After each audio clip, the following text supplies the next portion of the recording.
Let's be honest for a minute. Money is stressful. It feels like a constant battle, a game you can't seem to win. You work hard, you pay your bills, but at the end of the month, you're left wondering where it all went. Maybe you're staring at a credit card bill that just keeps growing. Or perhaps you feel a knot in your stomach every time you think about saving for the future. It's easy to feel like you're failing, like you're doing something wrong. I'm here to tell you that it's not your fault. Nobody ever sat you down and gave you a simple, clear blueprint for handling your money. We're taught algebra and history in school, but the practical skills for managing a household budget? Not so much. Instead, we're bombarded with complicated advice from financial gurus who use jargon we don't understand. They talk about derivatives, asset allocation, and complex investment strategies. It's enough to make anyone's head spin. They make it seem like you need a finance degree just to get by. This complexity creates a wall between you and your money, making you feel powerless. You are not alone in this feeling. Millions of good, hardworking people feel the exact same way you do right now. The truth is, personal finance is not that complicated. It's about 80% behavior and only 20% head knowledge. It's more about your habits than it is about your math skills. The system is designed to keep you in debt and spending. Credit card companies send you offers with tempting rewards. Advertisements tell you that you need the latest and greatest thing to be happy. It's a constant pressure cooker. So let's take a deep breath and throw out the idea that you are bad with money. You've just been playing a game without knowing all the rules. Today, that changes. We are going to wipe the slate clean. Forget the past mistakes and the financial anxiety. We are starting fresh with a simple, common-sense plan. I'm not going to throw a bunch of complicated theories at you. Instead, I'm going to give you 7 straightforward, actionable steps you can take. These are small moves that you can start today, right now. Each one is a building block that will help you take back control of your financial life, one step at a time. This isn't about getting rich overnight. It's about building a solid foundation for your future. So, what is this master plan?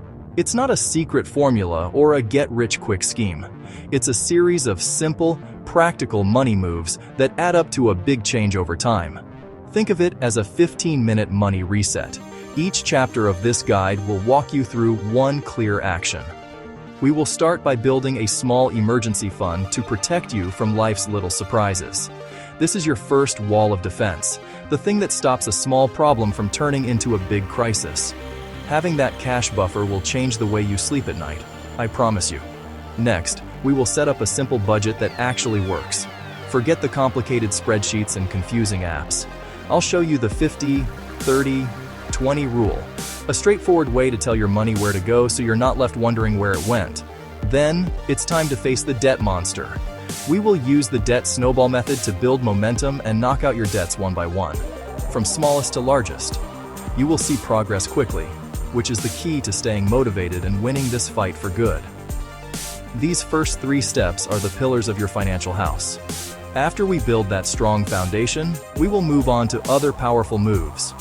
We will look at how to automate your savings. We'll discuss how to conduct a simple insurance checkup.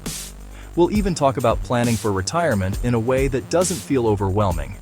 Finally, we will cover the importance of having regular money meetings with your spouse or a trusted friend to stay on track. Each step is a bite-sized action you can manage. My promise to you is this. If you follow these steps, you will see a real difference in your life. You will go from feeling stressed and anxious about money to feeling confident and in control. This isn't just about numbers on a page. It's about your life. It's about having the freedom to make choices, to provide for your family, and to build a future you're excited about. All you need to do is start with the very first step. Are you ready to take back control? Let's dive into Act 1 and build that emergency fund. Table of Contents. Part 2. Act 1. Build a 1,000 emergency fund. About 4 sections. Section 1. Why you need a starter emergency fund. First, Section 2. The fastest way to find your first 1,000. Section 3. Where to keep your fund and how to guard it. Section 4. What is a real emergency? All right, let's get started. The very first step on your journey to financial peace. Before we talk about budgets, debt, Investing, we need to build a small wall of protection. We're going to build a 1,000 starter emergency fund. I know what you might be thinking. You have a mountain of credit card debt. You want to start attacking it right now. I get the urgency. You feel the weight of that debt every single day. But trust me on this one. If you skip this step, you are setting yourself up to fail. This is the most important first move you can make. It's the foundation for everything else we are going to do together. Think of it this way. Life happens. Your car's transmission will decide to die on the way to work. Your kid will need an unexpected trip to the emergency room. The air conditioner will quit on the hottest day of the year. Without a cash buffer, how do you pay for these things? You guessed it.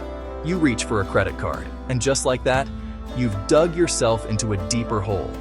You take one step forward, paying down debt, only to take 2 steps back when an emergency hits. This cycle is exhausting and keeps you trapped. This 1,000 is not a huge amount of money. It won't cover every possible disaster. That's not its job. Its job is to be a buffer between you and life. It stops a minor inconvenience from becoming a major financial catastrophe. It gives you breathing room. When the alternator goes out and the mechanic quotes $600, you won't panic. You won't have to put it on a credit card at 22% interest. Instead, you will calmly pay for it with cash from your emergency fund. Then, you will pause your other financial goals for a moment and focus on rebuilding that fund back to 1,000. Having this fund changes your mindset. It's the first time in a long time you might feel like you have some control. It's a small win, a powerful one. It breaks the cycle of relying on debt to solve your problems. It proves to you that you can save money and that you can handle emergencies without going further into the red. This isn't just about the money. It's about building a new habit and a new sense of confidence. So, before you do anything else, you must get laser focused on this one goal. Save 1,000 as fast as you possibly can. Let's talk about how to do that next. So, where does this 1,000 come from? It's not going to magically appear under your pillow. You have to get intense and go find it. We need to get this done quickly, ideally within a month or 2. This is not the time to be casual. I want you to have what I call gazelle intensity. Think about a gazelle being chased by a cheetah on the Discovery Channel. That gazelle is running for its life. It's not looking at the flowers. It's not stopping for a snack. It is focused on one thing: survival. That's the kind of energy I want you to bring to saving this first 1,000. It's your financial survival we're talking about here. First, let's stop the bleeding. You need to know where your money is going. For the next week, track every single dollar you spend. Write it down in a small notebook. Use an app. Whatever works for you. Don't judge it, just track it. At the end of the week, you'll see patterns. You'll likely find you are spending more than you think on things like coffee, lunches out, subscriptions you forgot you had. Let's cut one of those recurring costs. That daily $4 coffee adds up to $120 a month. That's a great start. Cancel the streaming service you haven't watched in months. That's another 15. We are looking for quick wins to free up cash. Next, it's time to sell some stuff. Look around your house, your garage, your attic. You have things you don't use or need anymore. That old exercise bike collecting dust? Sell it. The stack of video games your kids outgrew? Sell them. Use Facebook Marketplace, Craigslist, or have a good old-fashioned garage sale. You would be shocked at how much cash is hiding in your clutter. Your junk is someone else's treasure. Selling just one big item, like an old piece of furniture for $200, can give you a massive boost toward your goal. This isn't about being perfect. It's about being proactive and finding money fast. Finally, let's automate the process. As soon as you get paid, set up an automatic transfer from your checking account to a separate savings account. Start with whatever you can, even if it's just $50 per paycheck. If you cut out that coffee, $120 a month. Sold some stuff, $200. And maybe worked a few hours of overtime or delivered pizzas for a weekend, $180. You're already at $500. With 2 paychecks and an automatic transfer of $250 from each, you've hit your 1,000 goal in 1 month. It requires focus and sacrifice, but it is absolutely doable. You can do this. The feeling of hitting that goal will be worth every bit of effort. You worked hard to scrape together that $1,000. Now we need to make sure it's in the right place. The purpose of this money is to be there when you need it for a real emergency. This means it needs to be accessible, but not too accessible. If you leave it in your regular checking account, what do you think will happen? It will get mixed in with your bill money, grocery money. You'll look at your balance and see a healthy number and think you have more to spend than you actually do. Sooner or later, that emergency fund will get nibbled away by non-emergencies until it's gone. The best place for your starter emergency fund is in a separate savings account at your bank. It should not be your primary checking account. Keeping it separate creates a mental barrier. You have to consciously move the money over to spend it, which gives you a moment to pause and ask, is this truly an emergency? Some people even open an account at a different bank, one that isn't connected to their debit card. This adds an extra layer of difficulty. It might take a day or two to transfer the money, which is perfectly fine for most emergencies and prevents you from using it for an impulse purchase. Now, let's be very clear about something. This money is not an investment. You are not trying to earn a high rate of return on your $1,000 emergency fund. Its job is not to make you wealthy. Its job is to be there when you need it. So don't worry about finding a high-yield savings account or putting it into the stock market. The stock market can go down, and you might need the money at the exact moment your investment is at a loss. Keep it simple, keep it liquid, keep it safe. A basic savings account is all you need for this first step. The insurance it provides is worth more than any interest you could earn. Finally, you must guard this fund with your life. You have to become the protector of your own financial security. This means you need to be prepared to say no. You'll be tempted to use it for things that feel urgent but aren't true emergencies. A sale on a new TV is not an emergency. A last-minute vacation deal is not an emergency. Christmas presents are not an emergency. Christmas comes on the same day every year, so you should plan for it. You have to be disciplined. This little pile of cash is your ticket out of the debt cycle, so protect it at all costs. We've talked about how to save the money and where to keep it. Now we need to define the rules of the game. What exactly is a real emergency? If you don't have a clear definition, your emotions will take over, and you'll end up rating your fund for all the wrong reasons. This leads to frustration and makes you feel like you can't get ahead. So let's set some ground rules right now. An emergency is something that is unexpected, necessary, and urgent. Unexpected, necessary, urgent. If it doesn't meet all three of those criteria, it is not an emergency. Simple as that. Let's break that down a little further. First, it must be unexpected. As I mentioned before, Christmas is not an unexpected event. Your car's annual registration fee is not unexpected. You know these things are coming, so you should be planning for them in your monthly budget, which we will talk about later. An unexpected event is something you had no way of seeing coming.